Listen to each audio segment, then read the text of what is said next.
que j'ai appris assez rapidement, c'est que c'est beaucoup plus qu'une transaction monétaire. On a besoin de femmes de cœur, c'est important. Ben, tassez-vous, là, je suis prête.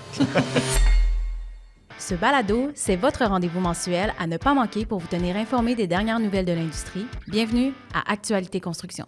Ce balado est une présentation de l'École des entrepreneurs du Québec qui, grâce à la participation financière du Secrétariat à la condition féminine et en collaboration avec l'ACQ, lance le nouveau parcours Repreneuse en devenir, une formation visant à accompagner les femmes qui désirent reprendre une entreprise en construction. Bonjour à tous, bienvenue à un autre épisode d'Actualité Construction. Bonjour Félix. Bonjour Charlotte. Aujourd'hui, avec nous, une invitée qui nous vient tout droit de la belle région de Québec, Josiane Pouliot, PDG de l'entreprise PMI Structure et Promotech. Josiane, bienvenue. Merci de l'invitation, ça fait plaisir. Merci d'être avec nous, Josiane. Puis, ça fait longtemps que Charlotte et moi, on voulait parler de reprenariat. Je sais que tu es dans le processus, fait qu'on va... mais avant d'entrer dans le vif du sujet, parle-nous un petit peu de toi, un petit peu de ton entreprise, en fait, de vos entreprises, PMI et Promotech, et de ton arrivée dans l'industrie de la construction, comment ça s'est fait, pour que nos auditeurs puissent te connaître un peu plus. Ben oui, ça me fait plaisir. Donc, moi, ça fait déjà 17 ans que je travaille au sein de l'entreprise.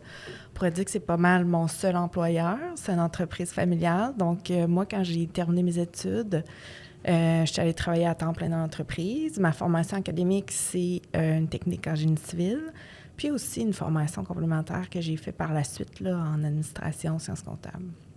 Donc, moi, j'ai rentré dans l'entreprise comme tout bon enfant d'entrepreneur. J'ai fait plusieurs postes, l'estimation, contrôleur financier, analyse de projet. Puis, ça fait un petit peu plus d'un an maintenant que je suis à la direction générale des deux entreprises. Donc, on transforme de l'acier, des structures d'acier, une usine à Rimouski, une usine à Québec. Donc, deux entreprises et on ne s'ennuie pas. Puis une centaine d'employés, les deux entreprises ensemble. C'est bien ça? Exactement, répartis dans les deux villes. Une belle gang. Super. Écoute, comme je disais, on veut parler de reprenariat. Puis un des enjeux qu'on a au Québec, c'est la pénurie de main-d'œuvre. On le sait, on le répète souvent, là, il manque environ 17 000 employés additionnels pour répondre à la demande. On parle un peu moins souvent du transfert d'entreprise. Puis on sait que c'est un enjeu qui va devenir de plus en plus présent. Les entrepreneurs sont vieillissants.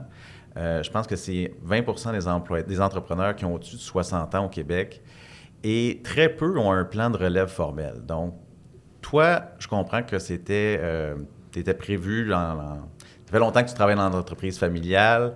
Parle-nous un petit peu de ton quotidien actuel, parce que quand on se parlait en prévision du balado aujourd'hui, tu nous disais, mais écoute, je ne sais pas si je suis la bonne personne, parce que je suis dedans actuellement. Je dis, bien, c'est exactement ça qu'on veut. Là. Parle-nous de ton quotidien des dernières semaines un petit peu. Là. Exact. Bien, je vais revenir un peu sur comment ça s'est passé. Dans le fond, moi, c'est sûr, j'ai grandi là-dedans. Je n'ai pas vu autre chose qu'un papa qui travaille fort et qui travaille souvent. Donc, c'est l'exemple que j'ai. De la façon que ça s'est fait, c'est peut-être pas... Probablement que dans la tête de mon père, c'était assez clair que ça allait être moi à la relève, mais c'était pas le cas dans la mienne. C'était pas le cas pour moi. Est-ce que tu as des frères et sœurs? J'ai une sœur, oui, elle est plus âgée, mais elle n'est pas impliquée dans l'entreprise. Donc, c'est ça. De la façon que ça s'est fait, je pense que mon père a été très, très patient. Ou si on veut, il a attendu que ce soit moi qui ouvre la discussion ou moi qui soit tournée vers là, dans le fond, qui demande ou qui pose un peu plus de questions. Fait que c'est comme ça que ça s'est passé. Ce que j'appelle une transition en douceur, parce que c'est pas une transition quand il y a quelqu'un qui est malade ou un départ assez brusque. On a le temps d'en parler. Ceci dit, comme j'ai dit tantôt, moi, ça fait à peu près 1 an que je suis à la direction générale des entreprises. Au début, là, mon Dieu, là, je suis remplie de doutes, sentiments d'imposteur. Est-ce que je suis à ma place? Est-ce que je fais la bonne chose? Ça, c'est depuis que tu as pris les rênes de l'entreprise. Exactement. Là, pas mal à pareille date l'année dernière. Fait que là, je me rends compte OK, j'ai besoin d'aide, tu sais, j'ai besoin d'avoir un réseau autour de moi, j'ai besoin de discuter de ça, de faire en sorte que je vais être meilleure dans ma position et dans ma posture, dans le fond. Fait que j'ai eu beaucoup d'entrevues avec le réseau mentorat, avec Entre Chefs PME, avec des consultants externes, tout ça. Puis à chaque fois que j'avais ces discussions-là, qu'on me disait « OK, c'est toi la relève, c'est quoi la date de ton père? » Puis là, ben moi, la date de mon père, ça date de sa dernière journée au travail ou son jour de retraite ou la journée qu'il allait vendre, ben ça n'a jamais été si clair que ça. Fait que finalement, là, j'ai pris mon courage à deux mains puis j'ai posé la question à mon père, c'est quoi ta date? Puis j'ai pas été capable d'avoir une réponse sur le coup. Fait que ça reste comme ça. Je sens qu'il réfléchit à ça. Puis, dans le fond, je vais me rappeler longtemps. Le 22 décembre l'année dernière, on est assis, c'est la dernière journée. Là, je pense que je vais au bureau. J'ai une liste interminable de choses à finir avant d'être en vacances. À ce moment-là, es-tu déjà PDG? Non, Okay. Je suis directrice générale. Donc, j'étais à Rimouski quand j'habite à Québec. Donc, quand je vais à Rimouski, je réside chez mes parents, ce que j'appelle ma résidence secondaire avec beaucoup d'amour et d'affection. Puis c'est ça, dans le fond, je suis en train de déjeuner. Puis là, écoute, je pense à ma to-do list. Puis là, ça va être une grosse journée. Puis j'ai mon père en avant de moi avec son café qui me dit ouais, j'ai pensé à ça, là. Puis la date là, que tu m'as demandé, là, ça va être à ma fête.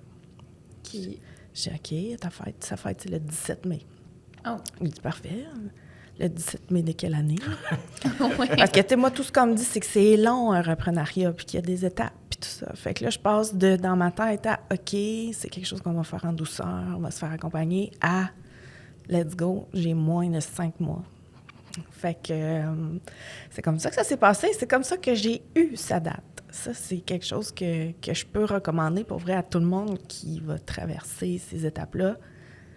C'est normal. L'entreprise, c'est le bébé de mon père. C'est son premier bébé. Je peux comprendre que c'est difficile de faire cette coupure-là, mais on a besoin d'une date, on a besoin d'échéances, on a besoin pour mieux se planifier. Fait que bon, je m'en vais en vacances, puis là, j'essaye de pas trop penser à ça, mais en revenant après les fêtes, dans le fond, là, ça allait dérouler quand même assez vite. Puis ce que je disais tantôt en arrivant dans vos bureaux, c'est que on est le 25 novembre aujourd'hui. Mon année financière se termine le 30. Normalement, c'est ma date de transaction. Donc là, je suis dans le dernier droit de cette transition-là. Dernier droit, dans le fond, une transition qui s'est faite, somme toute, relativement rapidement. Là. Donc, je comprends que tu as eu la discussion le 22 décembre, puis il dit, ma date, c'est le 17 mai.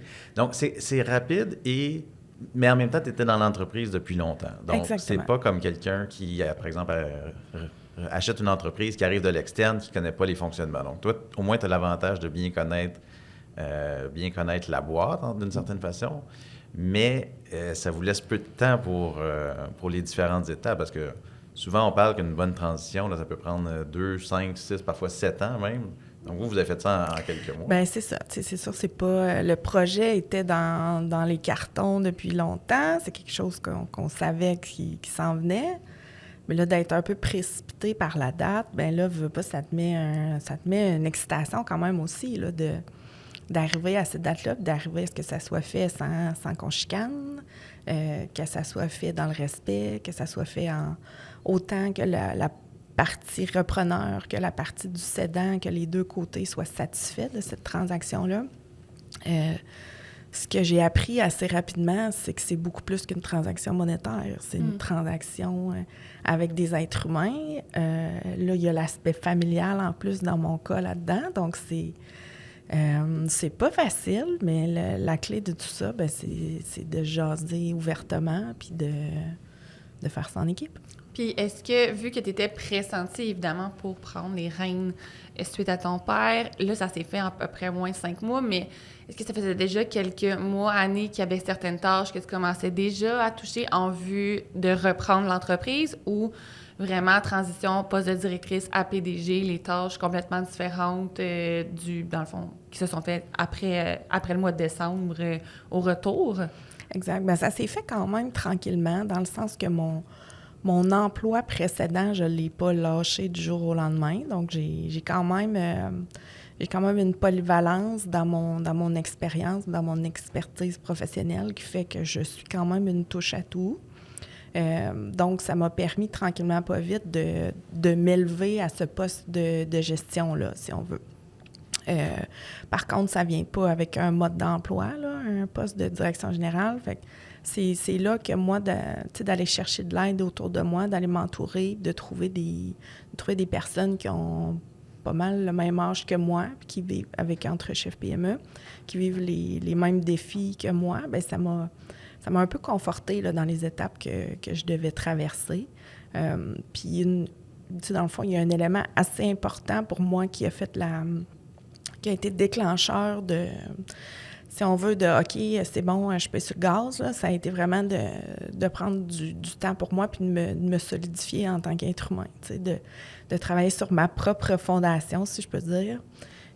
Qu'est-ce que j'aime, qu'est-ce que j'aime pas, d'être que mon corps, que ma tête, que mon cœur soient alignés, de faire en sorte que j'ai confiance en moi puis que c'est plus facile dans le quotidien après ça, quand tu te fies à tes valeurs puis à la personne que tu es, tout va être plus facile après. Mais c'est important de prendre ce temps-là, peu importe, je pense, quel type d'entreprise, que ce soit dans la construction ou pas.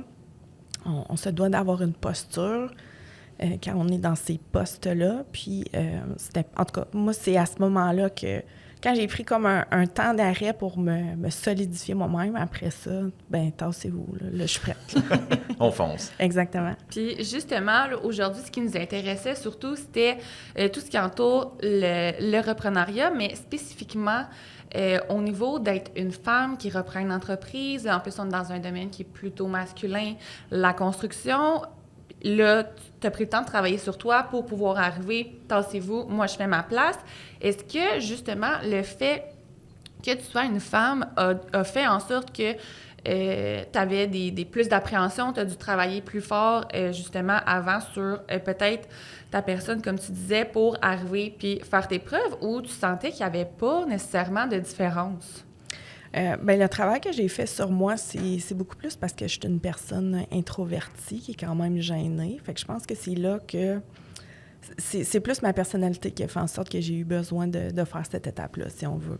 Dans le secteur de la construction, il y en a beaucoup des femmes qui sont dans des hauts postes de gestion à haute responsabilité.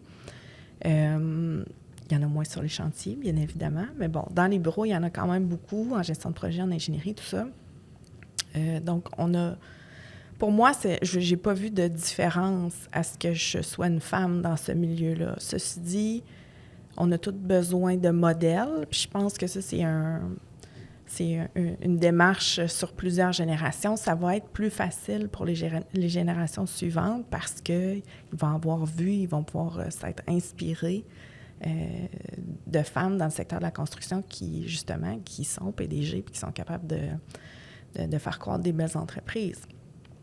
Pour moi, ce qui a été pas plus difficile, mais ce qui est particulier, c'est d'être un enfant d'entrepreneur. Mm-hmm. Puis ça, c'est peu importe le secteur d'activité. Il vient avec ça une pression que toi-même, tu te mets, puis que ton parent, même s'il t'aime beaucoup, c'est sûr qu'il ne veut pas que sa fille se trompe. Quelqu'un d'autre dans l'entreprise, probablement que ça passerait, mais toi, tu ne veux pas faire de gaffe, tu ne veux pas faire d'erreur. Fait que ça... Au début, là, quand j'ai commencé, ça c'était vraiment quelque chose que, Seigneur, là, je chantais qu'il fallait pas que je me trompe. Tu as parlé du syndrome de l'imposteur un peu. Ça vient-tu avec ça, le fait de dire, OK, je veux pas que les gens pensent que je suis là parce que je suis la fille d'un tel, puis je veux faire ma place. Là. Exactement. Puis tu sais, je suis la personne que je suis. Même si tantôt j'ai dit que j'étais introvertie, je suis quand même capable de faire valoir mes points et de m'exprimer avec franchise. Mais tu sais, c'est une relation, c'est des humains, là. De la jalousie, il y en a eu, il va toujours en avoir. Ensuite de ça, est-ce que parfois on me teste? Ben oui, mais c'est correct. Mais tu nous as expliqué, aller chercher tout ce que tu avais besoin pour avoir les compétences requises. Ça faisait longtemps que tu étais dans l'entreprise. Exact. Tu t'es accompagné de gens, d'autres entrepreneurs, de différents acteurs de l'industrie aussi, t'as fait en sorte d'avoir les compétences, pas juste reprendre parce que c'était l'entreprise de ton père aussi. Exactement. Tu sais, j'ai travaillé fort pour me rendre là quand même. Puis ça, ben moi, je le sais, puis je suis fière du chemin que j'ai parcouru. Ça va toujours déplaire à certains. C'est correct, ça leur appartient. Ça ne m'empêche pas de dormir la nuit, tu sais. Il y a quand même, tu sais, si je reviens au fait particulier d'une entreprise familiale, tu sais, en tout cas pour ma part, à moi, c'est quand même de reconnaître que je suis privilégiée. Il y a quelqu'un qui a débroussaillé avant moi, il y a quelqu'un qui a travaillé fort, autant mon père, mais autant les employés qui sont là depuis 20-30 ans. Ils ont fait en sorte que PMI est ce qu'elle est aujourd'hui. Donc, ça, je suis extrêmement consciente de ça. Moi, mon passage dans l'entreprise, c'est pour le faire évoluer à un autre niveau. Je veux respecter le passé, mais la façon de faire des affaires aujourd'hui, elle est un peu différente. T'sais. Fait que c'est ça un peu ma vision des choses, c'est d'amener de la modernité là-dedans, de l'agilité, mais en me rappelant que c'était à mon grand-père avant d'être à mon père. C'est ça, tu es la 3e génération. Là. C'est une entreprise familiale de 3e génération. Donc, est-ce que je comprends que, dans le fond, ça a toujours été clair que, ou pour ton père, c'était la suite, la reprise, ça se ferait dans la famille, que ça serait toi qui prendrais les rênes après? Il n'y a pas eu de réflexion sur vendre à l'externe ou peut-être à l'interne, que ce serait des employés qui reprendraient l'entreprise. Je veux t'amener là-dessus, puis après ça, que tu nous rentres un petit peu plus dans le détail des défis que tu as rencontrés puis que tu vis au quotidien en ce moment. Cette semaine précisément. Oui, bien, dans le fond, l'entreprise, le reprenariat actuel, dans le fond, c'est moi qui va être actionnaire majoritaire. J'ai 3 collègues de travail aussi qui vont avoir une participation minoritaire. Qui en ce moment ne sont pas actionnaires, mais qui vont le devenir. Qui vont le devenir dans quelques jours, exactement. Puis, mon père en a eu des offres de compagnies étrangères et aussi des offres de plus grosses compagnies au Québec. Au Québec. Exactement. C'est sûr qu'il a quand même avancé dans les discussions par curiosité, tout ça, mais honnêtement, moi, personnellement, ça ne m'intéressait vraiment pas que ça devienne des intérêts étrangers. C'est une entreprise qui est basée à Rimouski depuis longtemps. Donc, toi, tu l'as fait savoir à ton père en disant oui. Ça m'intéresse. Là. Ça m'intéresse, puis ça m'intéresse pas du tout que ça soit à quelqu'un à l'extérieur. C'est souvent ça le défi. S'il n'y a pas de relève à l'interne, les options, c'est de vendre à un concurrent puis de se faire acheter ou peut-être même de vendre à une compagnie étrangère. Exactement. Puis probablement que pour mon père, le prix aurait été plus intéressant de vendre à une compagnie étrangère. Mais à un moment donné, tu penses à tes valeurs, puis tu penses à ce qu'il me dit, en tout cas. C'est que pour lui, c'est plus important que l'entreprise demeure, qu'elle soit pérenne, puis qu'elle reste dans la région du Bas-Saint-Laurent. Donc, c'est ça, bien implanté au niveau local. Exactement. Donc, rendu là, on écarte les investissements étrangers. Ceci dit, assurément qu'il va y en avoir beaucoup dans les prochaines années. La démographie fait en sorte que plusieurs personnes vont vouloir vendre leur entreprise. Ça devient une solution à ce moment-là pour eux. S'il n'y a pas de relève interne, c'est parfois la seule option. Ouais. Fait que là, rentrons un petit peu plus dans le cœur et le détail. Parle-nous, c'est quoi que tu as appris ou découvert comme défi au niveau comptable, financier, légal? Comment ça se passe, la recherche de financement pour justement monter la structure pour racheter ton père? Et là, je comprends qu'il y a des employés qui se greffent à toi, qui vont devenir actionnaires aussi. Là, donc, explique-nous un petit peu toute cette démarche-là, là, comme tu dis, que tu devrais terminer cette semaine. Exact, si ça continue de bien aller. Dans le fond, c'est un cours en accéléré, hein? Un cours de fiscalité, un cours de droit, puis j'ai quand même la compréhension comptable déjà. Fait que ce qui se passe, dans le fond, depuis l'annonce du c'est beau, ça va être dans 5 mois. Premier fait, ça prend plus que 5 mois. Et donc, nous, dans le fond, il y a quand même une complexité dans le dossier parce que c'est une relève familiale. Si ça avait resté probablement entre mon père et moi, on aurait assurément gardé la même firme comptable, le même avocat, tu sais, on aurait négocié à l'interne, si on veut. Là, le fait que dans l'équipe de repreneurs, il y a aussi des employés qui ne font pas partie de la famille, bien là, on a un peu plus un besoin de transparence ou de s'assurer que toutes les choses et toutes les étapes soient faites correctement. Fait que nous, on nous a conseillé, dans le fond, de faire affaire avec la firme MNP à Rimouski, qui a une très forte expertise en financement d'entreprise, en relève. Puis c'est dans le fond avec eux j'ai comme un chargé de projet attitré. Puis c'est lui qui fait le pont entre nous, les repreneurs, et les partenaires financiers, les avocats, le notaire. Donc c'est vraiment, honnêtement, c'est beaucoup de travail. C'est très complexe parce qu'il y a 2 entreprises. Je reviens avec l'aspect familial et la fiscalité de l'aspect familial. Donc, encore là, si j'ai un conseil à donner à quelqu'un, même si ça va bien, on n'était pas en chicane, loin de là, mais le fait de faire affaire avec cette firme-là, tu te sens vraiment accompagné puis tu as les bonnes personnes pour t'aider et prendre les bonnes décisions parce que ça va vite, là. Tu n'as pas nécessairement des semaines pour réfléchir à je prends-tu tel partenaire financier ou tel autre. Là. C'est pas ça, là.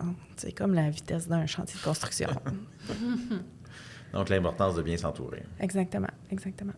Puis, c'est un coup que tout ça a été mis en branle, ça a été quoi tes premiers mandats là, en tant que PDG ou quels vont être tes premiers? Puis là, ça va être officiel dans les prochains jours. Là. C'est quoi la première chose sur laquelle tu vas te pencher? Bien, c'est sûr que pour moi, comme je l'ai dit tantôt, d'essayer de moderniser un peu plus la gestion. L'entreprise va bien, elle est en bonne santé financière, mais aujourd'hui, je pense qu'il y a des enjeux un peu plus d'actualité. Pour moi, c'est très important que... puis aussi, ça a beaucoup un lien avec les générations. Tu sais, moi, je suis dans le milieu. Là. J'ai des employés plus jeunes que moi, des employés plus vieux. Donc, de faire en sorte que chaque employé est considéré puis qu'il travaille dans ses forces. Pour moi, c'est super important. C'est de cette façon-là, je considère que les employés dans leur travail vont être énergisés. Puis quand ils vont arriver chez eux, rendu le soir, là, ça va avoir été une bonne ou une mauvaise journée. C'est quand tu travailles dans tes forces, quand tu aimes ce que tu fais. Donc, ça c'est important. Ça a l'air facile à dire, mais ça prend un petit peu de temps. Ça prend un petit peu de temps à mettre ça en place. Puis aussi, tout ce qu'il y a par rapport à l'agilité. D'avoir trop de réunions ou d'avoir une réunion dans laquelle est-ce que j'ai fait une différence? Est-ce que ma présence était vraiment nécessaire? Tu sais, un peu de revoir tout ça, il y a des employés qui sont là depuis longtemps, je leur fais super confiance. Comment je peux faire briller ces personnes-là? Tu sais, on ne sauve pas des vies, là. Je ne veux pas dire ça de façon négative, mais on contribue dans le secteur de la construction. On aide les gens à ce qu'eux bâtissent leurs rêves. T'sais, comment on peut faire briller ça pour que l'employé ou l'ouvrier d'usine soit lui aussi autant fier que la personne qui bâtit sa nouvelle usine? Est-ce que, tu parles des employés justement, est-ce que tout le processus de reprenariat puis de transfert, c'est quelque chose que vous leur avez communiqué pour... parce que souvent, avec un transfert d'entreprise, il y a des craintes au niveau pour les employés aussi. Tu disais, une des options, si on n'a pas de relève à l'interne, ça va être de vendre. Ça peut amener une certaine insécurité pour tout le monde. Comment vous avez communiqué avec eux là, sur ce processus-là, sur la suite des choses? Je comprends que vous, ça s'est fait quand même de façon... une transition à douceur. Tu étais dans l'entreprise, tu as graduellement pris de plus en plus de place. Comment ça se passe, la communication avec les employés dans un processus comme ça? Bien, c'est délicat parce que, tu sais, d'un certain côté, il y a des aspects confidentiels. Tu veux parler, tu veux t'ouvrir, mais il y a certains éléments dans lesquels tu dois peut-être faire preuve de prudence ou tu dois y aller par étapes. Probablement qu'on n'a pas assez communiqué parce qu'il y a eu un certain moment où, tu sais, j'ai reçu beaucoup plus de questionnements, où, tu sais, je voyais plus de points d'interrogation, là, que, tu sais, les gens ont besoin de se faire rassurer, oui. là. Fait que si je peux apprendre des derniers mois, bien, assurément, ça serait ça. C'est important de communiquer entre le vendeur et les acheteurs, mais c'est aussi important de communiquer avec toutes les parties prenantes, là. Tu sais, tout le monde veut le bien de l'entreprise. Mais c'est ça, c'est de leur parler plus en étant rassurant puis en disant « Hey, il y a des beaux projets qui s'en viennent. » Tu sais, l'entreprise, on veut que la croissance continue. Il y a des belles opportunités devant nous, surtout dans le secteur de l'énergie. Fait que là, on fait la première étape, là, mais après ça, là, j'ai encore le pied sur le gaz. Là, tu sais. Ça continue. Ouais. Il y a d'autres choses qui s'en viennent, d'autres projets intéressants. Exactement. Je reviens un petit peu, tu nous as parlé, entre autres, là, de l'importance de bien s'entourer. Là, vous avez une firme qui vous accompagne pour tous les aspects légaux, comptables, le financement et autres. Tu as mentionné aussi le réseau mentorat entre chefs PME. Il y a d'autres programmes qui existent également, là, entre autres Repreneuses en devenir, qui est offert par l'École des entrepreneurs, en collaboration notamment avec l'ACQ, puis le secrétariat à la condition féminine. Parle-nous un petit peu de ce que ça t'a apporté dans ce processus-là, entre autres, là, entre chefs, réseau mentorat, l'importance d'avoir, j'imagine, des gens qui ont passé par là, qui peuvent t'aider puis te guider un peu. Exactement. Entre chefs PME, c'est assez récent pour moi de faire partie d'un club. Puis honnêtement, j'aurais dû faire ça avant. Ça te permet d'être dans un endroit sécuritaire, un endroit confidentiel où tu peux te laisser aller à tout ce qui te passe par la tête. Tu as besoin...